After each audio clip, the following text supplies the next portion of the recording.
escolha deste dia e uma homenagem prestada aos agentes que morreram em serviço. Ora, agora passo a palavra para o professor Jorge Bacelar Gouveia, que está no Brasil. Vamos também tentar estabelecer, não é, essa ligação. Penso que é a intervenção seguinte. Muito boa tarde, professor. Muito boa tarde. Obrigado por estar connosco. Muito obrigado. Não sei se já estamos prontos para começar. Estamos, sim, senhora. Obrigada. Muito obrigado. O meu boa tarde a todos os que estão a acompanhar esta conferência. Lamento não estar presencialmente, mas de facto tenho aqui uma deslocação para um congresso de Direito Eleitoral em Cuiabá, Mato Grosso, e de toda a maneira, estando aqui, não podia deixar de aceitar este convite e de poder participar ainda aqui à distância neste importante colóquio sobre o futuro da polícia em Portugal, a reflexão estratégica. E por isso, claro, agradeço muito o convite amável do Sr. Presidente do Sindicato Independente dos Agentes da Polícia e também cumprimento a Sra. Moderadora e os colegas ilustres que fazem parte deste painel. E dou os parabéns realmente a esta iniciativa. Não sabia desta homenagem, desta tragédia, e também me associo, não num minuto de silêncio, mas num minuto de oração, também aos colegas agentes policiais que morreram no desempenho das suas funções para às suas almas. É isso que eu desejo.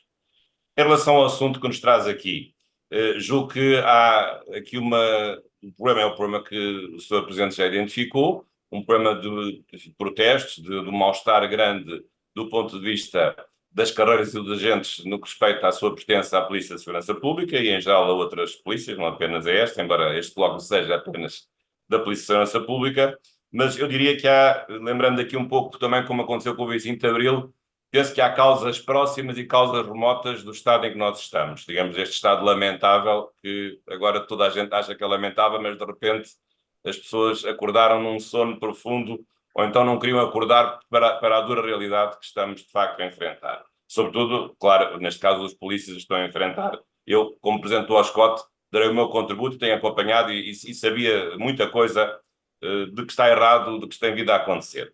E a causa próxima, de facto, foi o tal aumento do suplemento, que foi referido pelo Sr. Presidente do Sindicato, ainda que seja justo do ponto de vista da Polícia Judiciária, isso não está em causa, mas de facto não se pode aumentar num lado e não aumentar nos outros lados em que também há uma equidade a cumprir. Mas há causas mais profundas, eu diria causas remotas, causas longínquas, porque todos nós temos vindo a sentir, e os dados também não enganam, incluindo a tese que o colega vai apresentar, ou que os dados vai apresentar, toda a gente sabe que tem havido uma degradação progressiva, paulatina, mas não menos viva e presente das condições de pertença e de exercício das funções na Polícia de Segurança Pública e, em geral, nas polícias. De há muitos anos a esta parte. E, portanto, nunca é tarde, mas chegou o momento, de facto, e por isso também saúdo a iniciativa que congregou todas as polícias, a plataforma, que é porta-voz do comissário Bruno Pereira, por de facto agora terem colocado a questão na agenda do dia e ainda por cima num contexto agora eleitoral, pré-eleitoral, eleitoral e agora pós-eleitoral, e agora toda a gente espera que as medidas venham a ser tomadas. E eu gostava só também de referir que a questão do futuro da polícia não é uma questão nova, porque eu recordo um erro que podia ter sido cometido há 20 anos a esta parte, ou há 15 anos, e o outro erro que infelizmente foi mesmo cometido. Agora, do ponto de vista da polícia como estrutura estratégica de segurança para o país. Eu recordo que no princípio do século XXI andámos a discutir organogramas sobre se a polícia devia ser fundida com a PSP, com a GNR, se devia haver uma polícia única. Portanto, muitos especialistas, eu vi muitos trabalhos desses, com os quais, aliás, nunca me identifiquei. Curiosamente, na altura, quem estava no poder era a Aliança Democrática, que tinha essas ideias, de fundir polícias, uma polícia única, portanto, com vários organogramas um pouco confusos, mas felizmente que essas ideias de fusão de polícias não foram para a frente. Mas, portanto, esse erro, que era para ter sido um grave erro, felizmente que não chegou a acontecer. Mas outro erro, esse infelizmente aconteceu. Esse foi muito recente, que foi a extinção do Serviço de Estrangeiros e Fronteiras. Aliás, na pior altura possível. Não é por haver agora eleições, é a pior altura possível, é a maior pressão que há desde que há memória sobre a migração e sobre problemas de legalidade migratória que são mais do que evidentes. Aliás, fala-se que há 400 mil processos de legalização de imigrantes e, portanto, Portugal nunca teve tantos imigrantes como hoje, não só por causa do turismo, como por outras razões. E imigrações de muitas origens, algumas delas duvidosas, do ponto de vista dos interesses e, sobretudo, do ponto de vista das redes que estão instaladas de tráfico de pessoas e de escravatura de pessoas, de imigrantes que vêm para aqui, que são vítimas dessas redes de tráfico e que depois desempenham aqui funções como escravos, ganhando muito pouco, ora no Uber, ora noutro tipo de profissões. E, portanto, penso que o CEF foi um grave erro a sua extinção. Aliás, não devidamente acautelada com a sucessão, quer na parte policial, quer na parte administrativa. Temos uma agência administrativa que não se sabe bem o que é que anda a fazer e, portanto, é tudo isto muito preocupante e lamento muito que isto tenha vindo a suceder. Ora bem, mas isto foi um erro que podia ter acontecido e um erro que efetivamente aconteceu. Agora vamos pensar no que temos pela frente e saber o que é que se pode fazer no futuro. E eu penso que do que se trata é de relançar um desafio de sustentabilidade da polícia em geral e da PSP em particular. Sustentabilidade geracional, que é um problema sério, sustentabilidade operacional e uma sustentabilidade estatutária. Diria que são estes os três desafios que eu vou agora aqui rapidamente desenvolver. Mas o contexto também pode ser contraproducente e do ponto de vista da opinião pública, nós não podemos esquecer que Portugal agora teve eleições e há uma percepção pública em relação à segurança. E normalmente os políticos, isso faz o seu papel, gostam de dizer, e ainda bem, porque aliás o mérito não é deles, ou não é tanto deles, que Portugal é um dos países mais seguros do mundo. E, portanto, esta ideia de Portugal ser um dos países mais seguros do mundo pode ser altamente perigosa. Pode dar a entender às pessoas que então não é preciso fazer nada com os polícias, que está tudo bem, que eles ganham o suficiente, que as suas reivindicações são apenas ou um epifenómeno ou um fenómeno de protagonismos pessoais ou de afirmação de certas forças sindicais que se querem ligar com certos partidos para fazer política ou para fazer, digamos, estratégias próprias que não sejam estratégias do interesse geral do país. Penso que isto é muito grave, pensar-se isso, porque eu conheço países que eram muito seguros e que deixaram de o ser, de um dia para o outro. E, portanto, esta ideia de que Portugal é um país seguro e que tem realmente, e esse é um país seguro, e que tem estado sempre nos primeiros lugares, embora gradualmente descendo, já foi terceiro, agora já vai em sexto, nos vários índices de segurança, isso não quer dizer que isso seja uma garantia de eternidade de que Portugal vai ser um país seguro para sempre. Isso não é verdade, porque em muitos países eles eram seguros e deixaram de o ser, até de repente. E, portanto, penso que o facto de esse dado ser positivo, e por isso também, na percepção da opinião pública, o tema da segurança não é dos mais graves, porque se perguntarmos aos portugueses o que é que acham que está mal, eles não falam na segurança, falam na saúde, ou falam na educação, ou nos atrasos da justiça, aliás, que são escandalosos, no caso da justiça administrativa e tributária, mas penso que isso deve fazer pensar o governo de que o facto disso poder estar bem do ponto de vista da percepção pública de segurança não deve deixar de obrigar o governo, o próximo governo, a tomar as devidas medidas. Não sabemos quem é que vai ser o ministro da Administração Interna, isto não tem a ver com o ministro, isto tem a ver com uma política geral do país, e o ministro, seja ele conhecedor das matérias ou não perceba nada do assunto e seja escolhido como ministro da Administração Interna, isso é pouco importante, porque isto é um assunto do governo e é um assunto do governo no seu todo e também da Assembleia da República que deve aprovar as competentes leis. Bom, agora em relação aos três desafios, para sintetizar.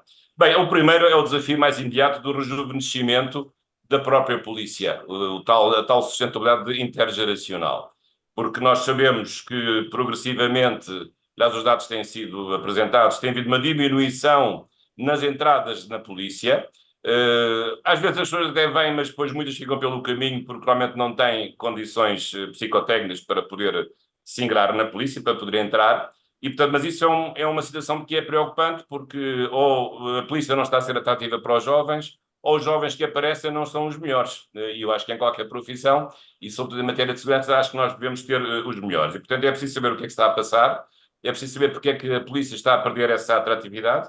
Enfim, sabemos as razões, aliás, o seu presidente do sindicato referiu uma delas, que não era um problema há 5 anos ou há 10 anos, mas é hoje, é o problema da habitação, o problema do facto da deslocação dos polícias por todo o país, sobretudo no início da carreira, implicar muitas vezes despesas adicionais nas grandes cidades, e o salário já é 900 e tal euros. Agora imagine-se pagando 300 euros por um quarto, ou 400 euros por um quarto, pelo menos nas grandes cidades, realmente não há condições para se exercer a atividade policial. E, portanto, a questão dos salários, a questão das condições de trabalho também, neste caso, uma condição de trabalho colateral à habitação, tudo isso tem que ser revisto para garantir, de facto, que a polícia tenha futuro, porque se as novas gerações não ingressam, a polícia, que tem vindo a diminuir todos os anos um pouco, num quadro inicial que já foi muito superior, acabará por estiolar e por envelhecer e por desaparecer. Penso que isso não está no horizonte de ninguém e não pode estar naqueles que, sobretudo, têm responsabilidades públicas. Agora, o segundo desafio, que eu também gostaria aqui de referir, é um desafio mais de racionalização, digamos assim, das atribuições e das competências da polícia. Porque ao longo do tempo tem vindo a aumentar as suas competências para isto, para aquilo, mais atribuições, às vezes em competição, em sobreposição com a GNR. Nós sabemos que há aqui uma questão que tem que ser vista com cuidado, sobretudo na investigação criminal, porque há competências genéricas destes três órgãos, da Polícia Judiciária, da PSP e da GNR, e isso pode às vezes levar a conflitos positivos de competências. Penso que seria importante reestudar esse assunto e racionalizar, porventura até em alguns crimes serem da competência exclusiva do ponto de vista da sua investigação, por exemplo, da PSP ou da GNR e não da Polícia Judiciária, que é a única que tem competência exclusiva sobre certos crimes, embora os mais graves, também pelas suas qualificações especiais que têm, mas esse é um assunto que tem que ser também reequacionado. Assim como também a separação de algumas capelinhas, entre aspas, também pode ser revista. A questão do controle costeiro, a questão também do controlo dos impostos aduaneiros, por exemplo, o controle rodoviário, portanto, e a questão da partilha dos equipamentos e das instalações. Portanto, nesse aspecto até devo dizer que este governo, que agora termina, tentou fazer alguma coisa, sobretudo através da Secretária de Estado, a doutora Isabel Neto, mas ainda assim não terá sido suficiente. Mas é um trabalho contínuo, é um trabalho às vezes invisível, mas penso que essa racionalização de evitar duplicações, a tal ideia de eficiência, penso que deve ser feita e deve ser levada por diante. Mas não é claro com a fusão das polícias. Isso, a meu ver, está absolutamente fora de questão. Nós temos todo o interesse, a meu ver, em manter este modelo. Aliás, não é bem um modelo dual, é um modelo pluralista, e, sobretudo, no que respeita à segurança interna e à ordem pública, manter duas polícias separadas. Aliás, esse é um modelo de muitos países europeus, e que eu saiba, esses países europeus não estão a pensar fundir polícias.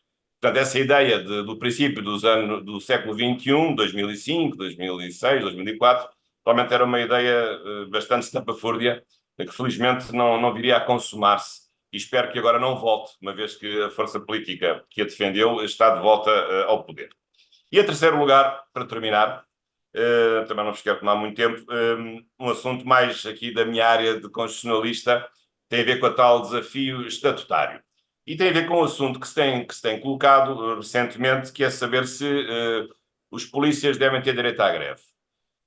Como sabe, a Constituição tem um artigo especial que estabelece restrições a certas categorias de funcionários públicos do ponto de vista do exercício de direitos de que não podem ser possuidores.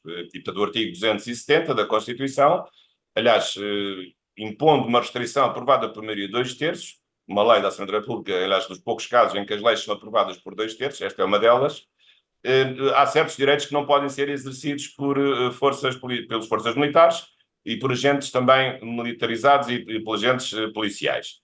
Além das questões relacionadas com a capacidade eleitoral, a liberdade de expressão, de associação, de reunião, mas também tem a ver com a questão do sindicalismo do direito à greve. Aliás, recordo que em 2001 este foi o principal tema da revisão constitucional, da quinta revisão constitucional em 2001, quando se fez a alteração do artigo 270, no sentido de resolver um problema que tinha sido gerado quando a Polícia de Segurança Pública passou de paramilitar a civil, mas depois nunca se tinha resolvido o problema de saber até que ponto a Polícia de Segurança Pública podia ter sindicatos. Então a solução que se arranjou foi uma solução, digamos assim, intermédia.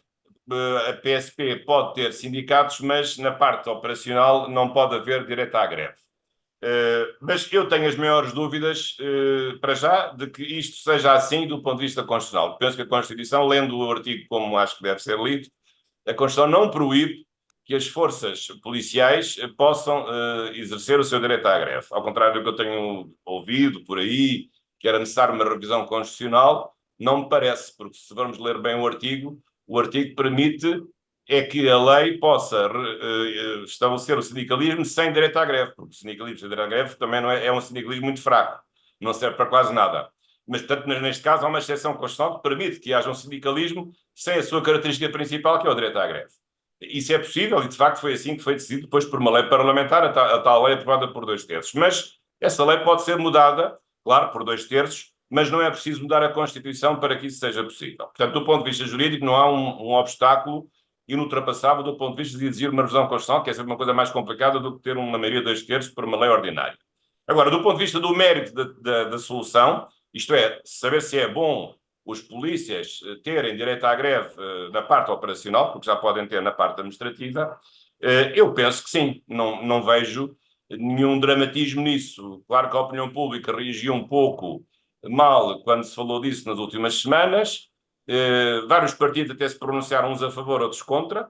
Até recordo que os partidos que se pronunciaram a favor até foram os partidos mais nos extremos do espectro político, do Chega e do Partido Comunista Português, o que também é curioso, mas eu sou favorável a essa solução de os polícias terem o direito à greve, desde que haja todas as garantias necessárias e sobretudo, não me deixe impressionar pelo argumento ad terorem, o argumento para assustar as pessoas de que se as polícias fazem greve, nós vamos ter um país inseguro e isto vai ser uma balbúrdia.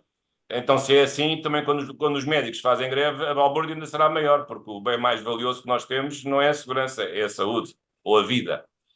E, portanto, se os médicos podem fazer greve aos enfermeiros, e porque há serviços mínimos para garantir as necessidades sociais imperativas em matéria de saúde e de atendimento urgente do ponto de vista de saúde, não vejo como é que não seja possível, da mesma forma, estabelecer serviços mínimos de segurança numa lógica de um direito à greve que pode ser exercido, mas, claro, garantindo à população em geral que não haverá qualquer ruptura na segurança mínima a que todos têm direito. Aliás, que o Estado deve garantir como Estado protetor da segurança dos cidadãos. E, portanto, não percebo digamos, o dramatismo de se dizer que isso não é possível, porque o país ficaria inseguro e de repente apareceria o caos. Mas não há nenhum caos se a lei for bem feita. E também digo isto de boa fé, acreditando, claro, que as forças policiais, se tiverem direito à greve, como qualquer outro grupo profissional, levam a lei a sério e a lei é para cumprir, havendo serviços mínimos que sejam impostos, aliás, hoje de uma forma até bastante independente, através de tribunais arbitrais constituídos no âmbito do Conselho Económico e Social. Aliás, tenho feito parte de vários tribunais arbitrais, em outras áreas em que há direito à greve, não é o caso da polícia, ainda não é, vamos ver se será, e portanto penso que essa matéria é uma matéria que deve ser discutida. Aliás, e porquê é que se fala do direito à greve? Porque não é só por uma questão de agora ser uma moeda de troca para, no fundo, ser uma compensação das condições remuneratórias baixas que a polícia tem, porque isso seria uma lógica um pouco hedonista, uma lógica um pouco, digamos, de toma lá, dá cá, do ponto de vista de uma medida para acalmar, digamos, a efervescência que existe nas forças policiais. Não é só uma questão de compensação de vantagens ou de desvantagens. É um problema também de justiça, porque eu não me parece que as forças policiais sejam menos do que os outros corpos profissionais da função pública e não me parece que eles mereçam esse estatuto de minoridade por não poder exercer o direito à greve. Aliás, se formos comparar noutros países europeus, há muitas outras forças policiais tão iguais como a Polícia de Segurança Pública. A GNR são um pouco diferente porque tem um estatuto militar, ou militarizado, militar, também tem direito à greve, tem sindicatos que têm direito à greve. Portanto, há aqui também uma lógica um bocadinho ainda salazarenta de que as forças policiais são um braço armado e musculado do Estado e que não é possível, em caso algum, que possam ter o direito à greve. Isso é uma visão, penso, ultrapassada, conservadora, e é uma visão errada do ponto de vista, sobretudo, de um direito que é muito importante, é um direito fundamental, não é um direito qualquer. Nós estamos a falar aqui de uma coisa comezinha, estamos a falar de um direito muito importante que julgo que é exercido, é um direito que perturba o funcionamento do país, sim,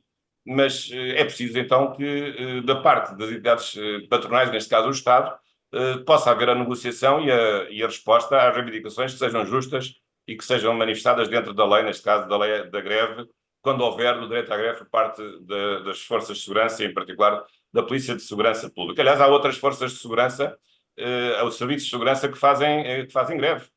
O Corpo de Guarda Prisional, a própria Polícia Judiciária, o CEF, a ASAI, o CEF já foi extinto, a ASAI, portanto, porque é que a PSP não há de fazer greve, sendo certo que também as outras forças intervêm no campo da segurança interna. Isto para já não falar até dos próprios juízes, imagine-se os juízes também fazem greve. Então, se os juízes fazem greve, porque é que os polícias não podem fazer greve?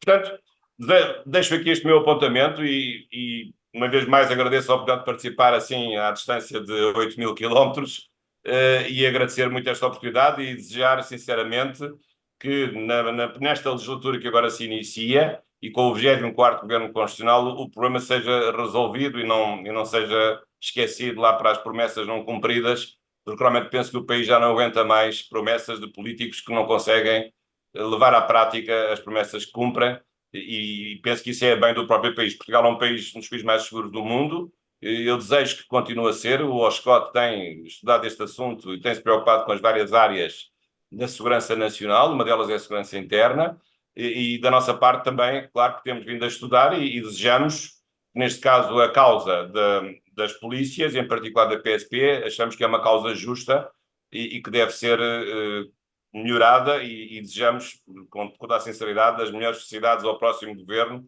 e à próxima Assembleia da República para que possa levar por diante as reformas necessárias e são mesmo necessárias porque elas têm vindo a arrastar-se há muitos anos, não é só de agora. E, sobretudo, que não se entre de novo em aventuras de organogramas para reestruturar não sei o quê, porque isso não vai levar a lado nenhum, na nossa opinião.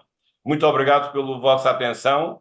Eu ainda ficarei aqui mais algum tempo, eu estou aqui no quarto do hotel, aqui neste momento são 10 horas e 52 minutos, menos 4 horas que em Lisboa, mas não sei se ficarei até ao fim, não me levem a mal e muito obrigado por esta oportunidade e parabéns por esta iniciativa. Muito obrigado. Muito obrigada, professor.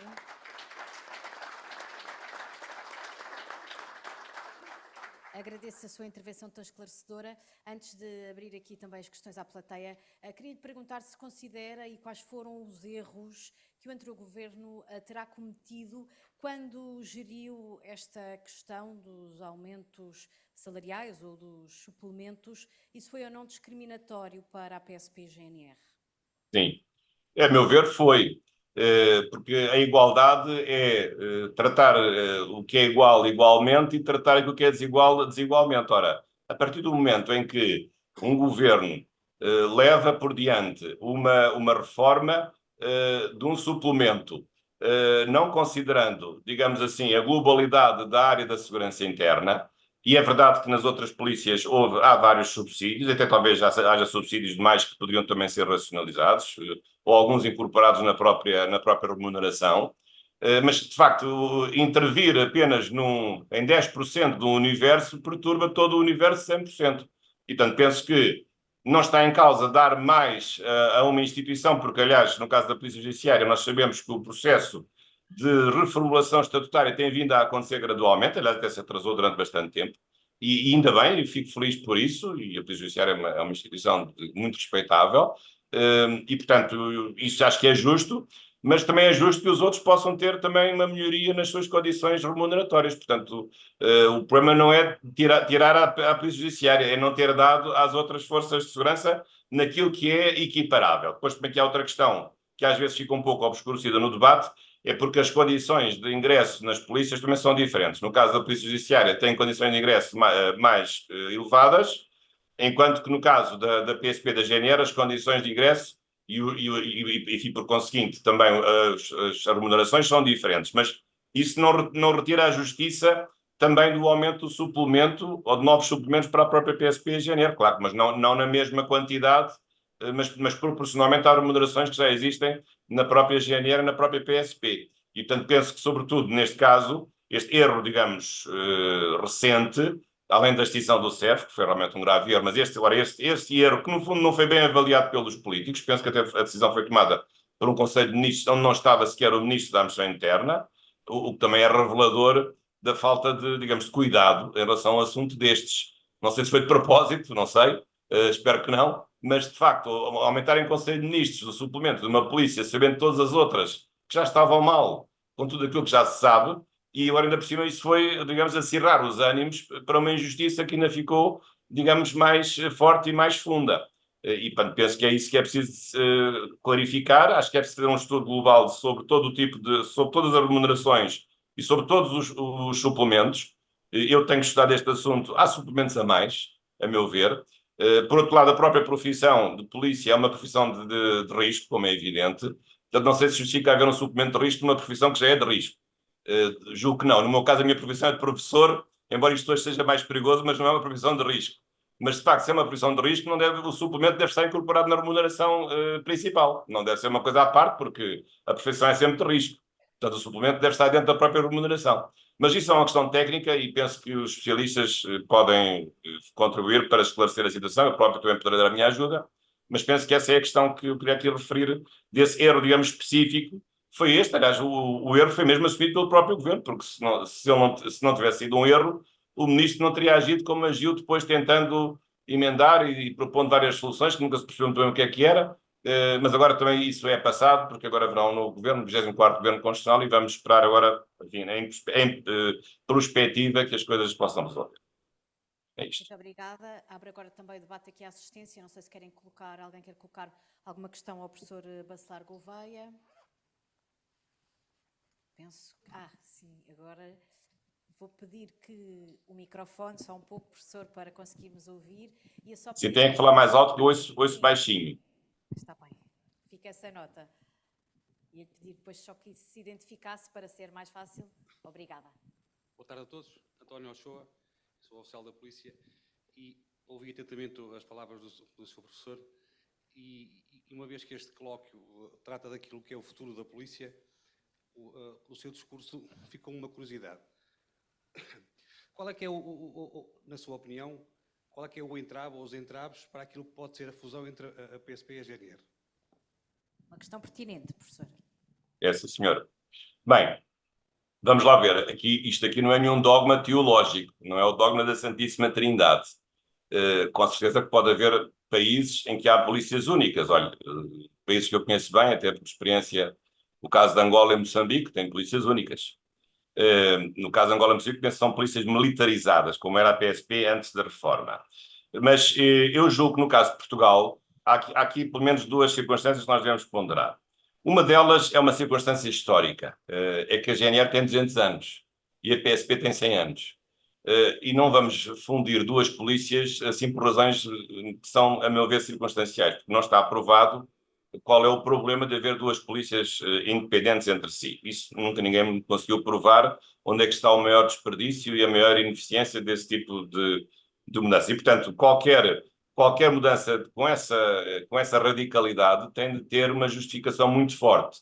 E eu penso que, olhando à própria história das instituições, não podemos, por uma razão conjuntural, destruir uma instituição que é estrutural, que tem 200 anos ou que tem 100 anos. Portanto, isso, a meu ver, não está, a meu ver, pelo menos na mim, ninguém me convenceu disso. Por outro lado, também repara, aqui neste caso nós temos a circunstância de não serem duas polícias civis ou duas polícias militares, é uma civil, outra militar.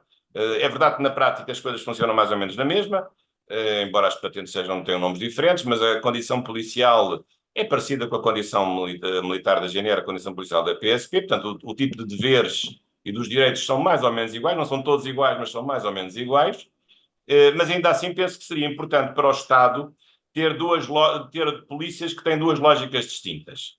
Ter uma polícia civil e ter uma polícia militar que tem realmente uma função policial, mas tem também uma doutrina militar e faz aqui um pouco, aliás, a GNR diz isso muitas vezes a seu benefício, que faz a ligação também com o mundo das Forças Armadas. Isso não lhe dá própria nenhuma superioridade em relação à PSP, a questão não se pode colocar nesses termos, mas dá-lhe digamos, uma essência diferente da PSP.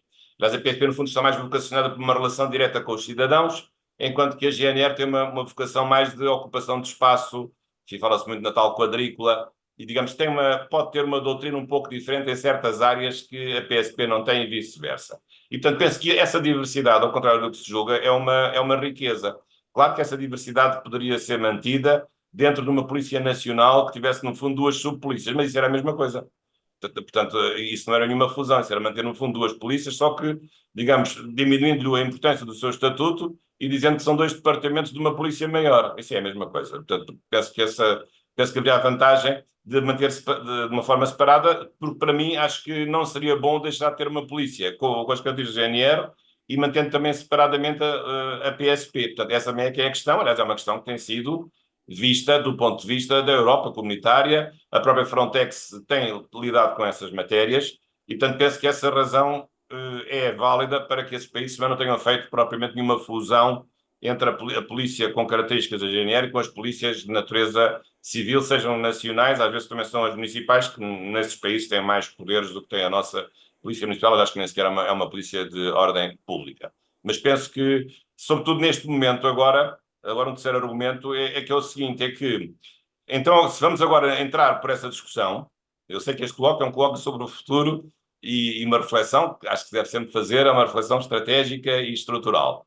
Mas eu penso que neste momento, eu não digo que isso seja um dogma, portanto, como estou a dizer, acho que, mas não estou convencido, mas posso estar a ver isto mal.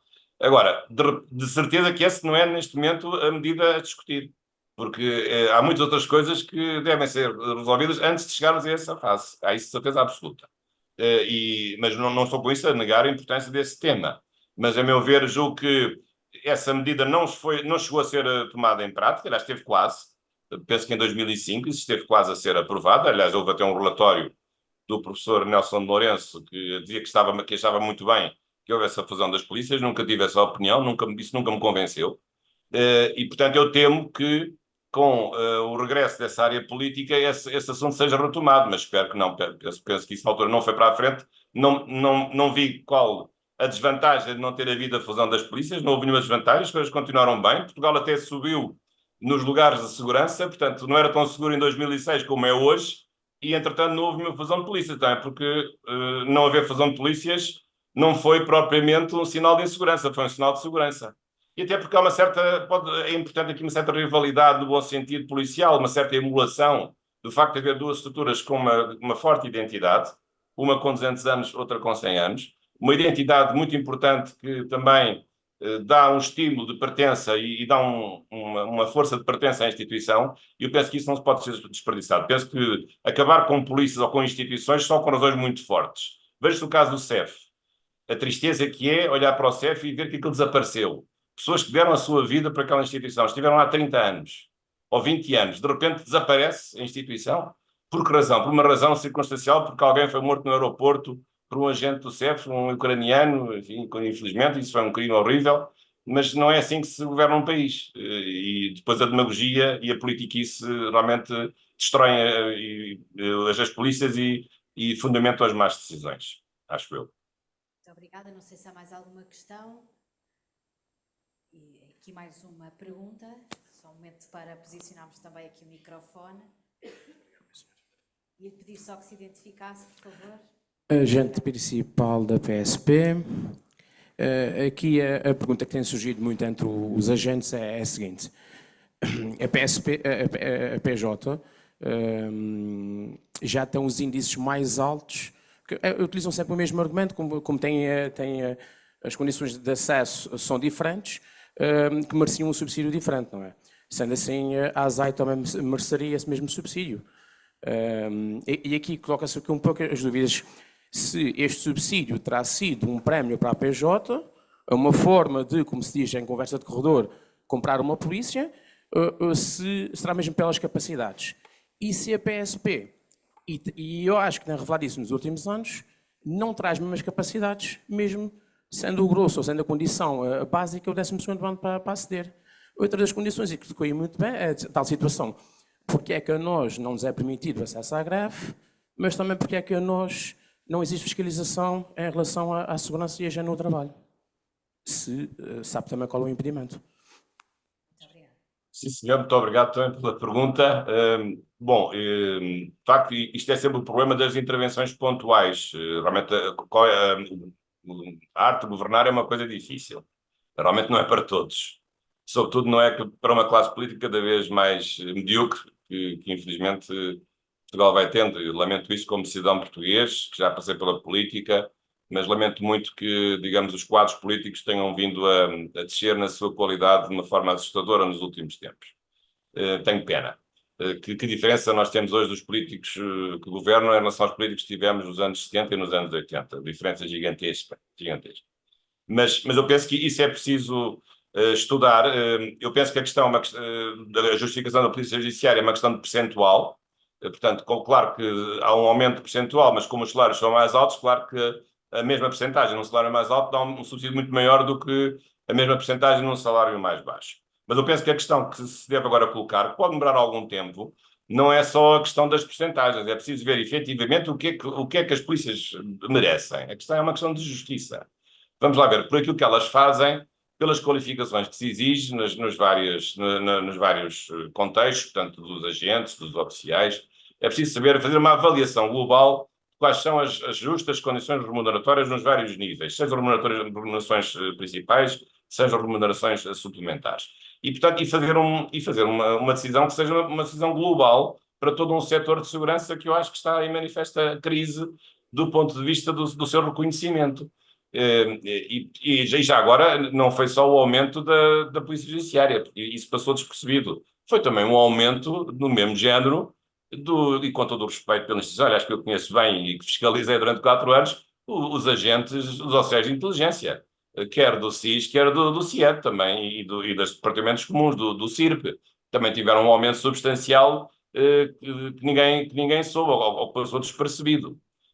Embora eu tivesse sido publicado no Diário da República, pelo menos uma parte é publicada, outra parte depois é considerada secreta e nunca ninguém sabe, digamos, depois os aumentos específicos que são dados. Mas isso compreende-se na lógica do segredo de Estado. Está aí a doutora Maria Blasco, que eu saúdo particularmente, também já foi diretora do CIS, sabe como é que isso depois funciona.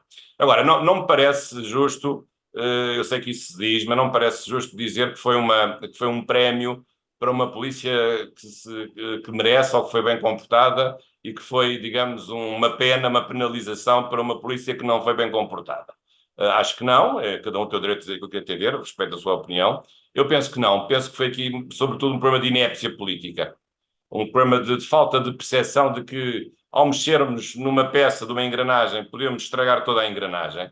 E eu acho que aqui mexeu-se numa roldana e a engrenagem caiu, desmoronou-se, porque a engrenagem depende de todas as roldanas e todas as rodas dentadas, não apenas de uma só. Ao mexer numa roda dentada, mexemos em toda a máquina.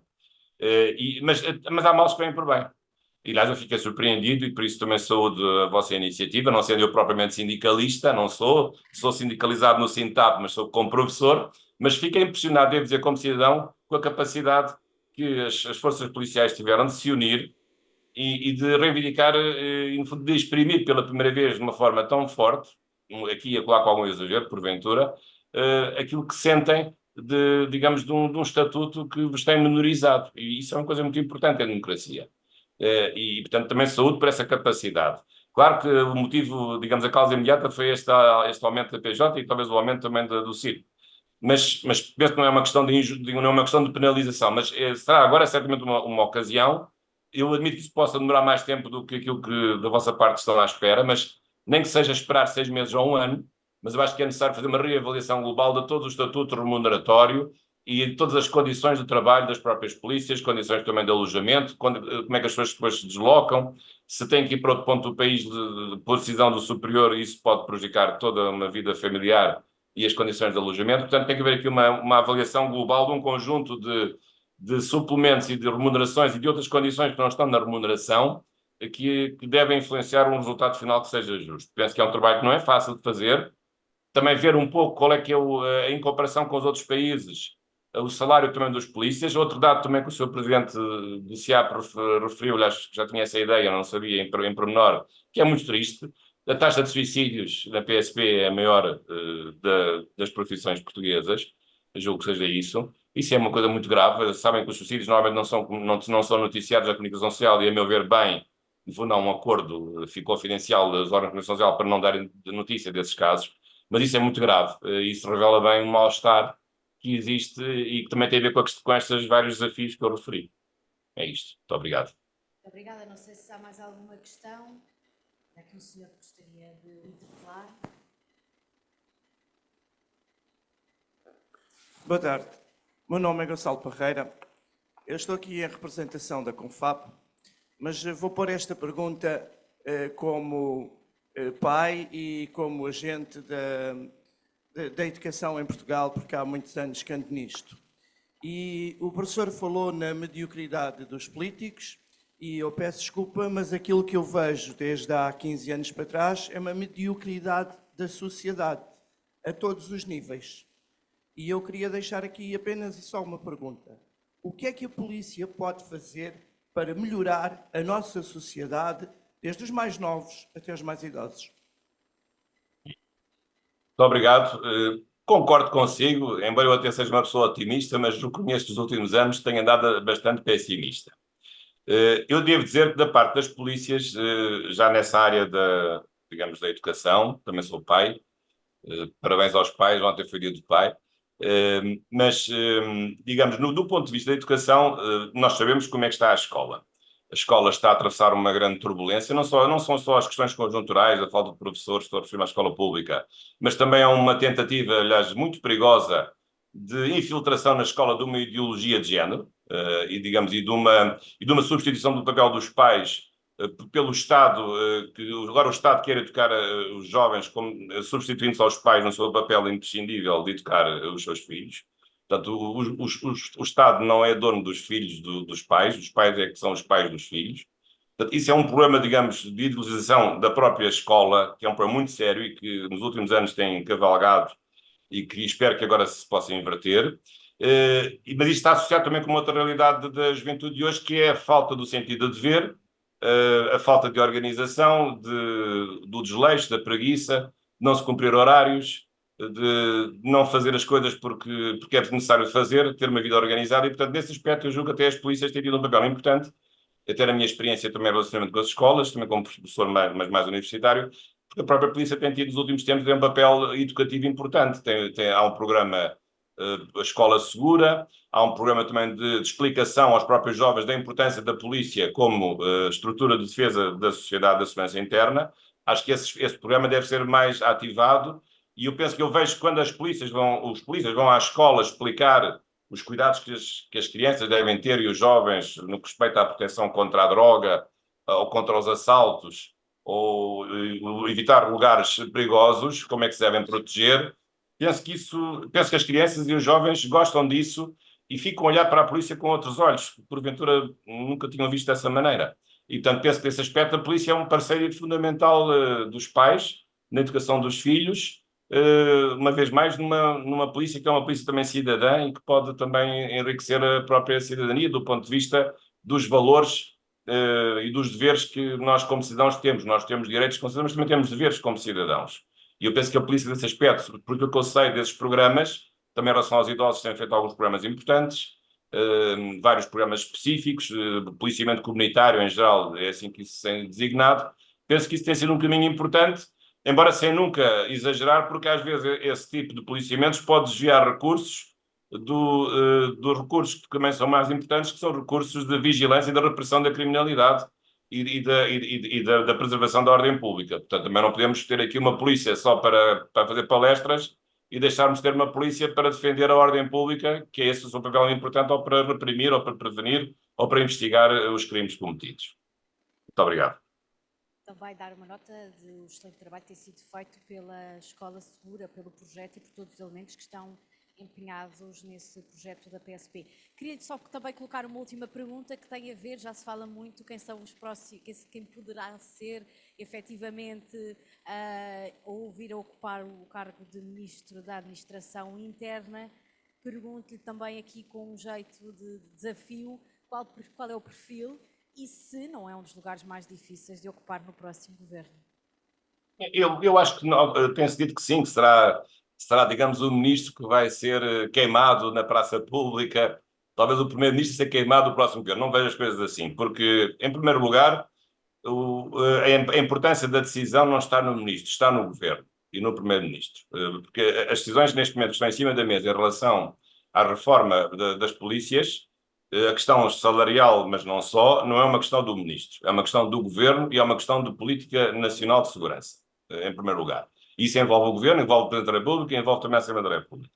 Em relação ao ministro, não sei, fala-se em vários nomes, só tenho a desejar as maiores felicidades, como é óbvio, da parte do Aristóteles, como tem acontecido sempre, temos sido sempre parceiros e colaborando com aquilo que tem sido, acho que com as chefias das polícias e com o governo, mas mantendo o nosso papel de independência, porque nós não somos partidários, temos pessoas de vários partidos, mas aquilo que achamos que deve ser dito é dito, independentemente da nossa filiação partidária. E em relação ao perfil do ministro ou da ministra, acho que deve, já agora perceber alguma coisa do assunto, é isso que se deseja, deve conhecer bem a realidade das polícias e não é conhecer do papel, ou não é conhecer dos livros, é conhecer da realidade, do contacto com as pessoas, de ter trabalhado já ter a experiência de trabalho com essas polícias em várias dimensões, obviamente não tem que ser polícia, mas tem que ter digamos, um mínimo de conhecimento, que não seja um desempregado da política, já agora, porque isto não é um lugar para desempregados da política, nem é um lugar para dar favores a ninguém, é um lugar de grande responsabilidade, é talvez um dos lugares mais difíceis do próximo governo, e seja quem for o OSCOT, e eu em particular a título pessoal, só posso desejar as melhores felicidades e da nossa parte a colaboração naquilo que achamos que é de justiça dizer e fazer. Muito obrigado. Muito obrigada, mais uma vez agradeço pela sua intervenção. A próxima pessoa a quem passa a palavra é a doutora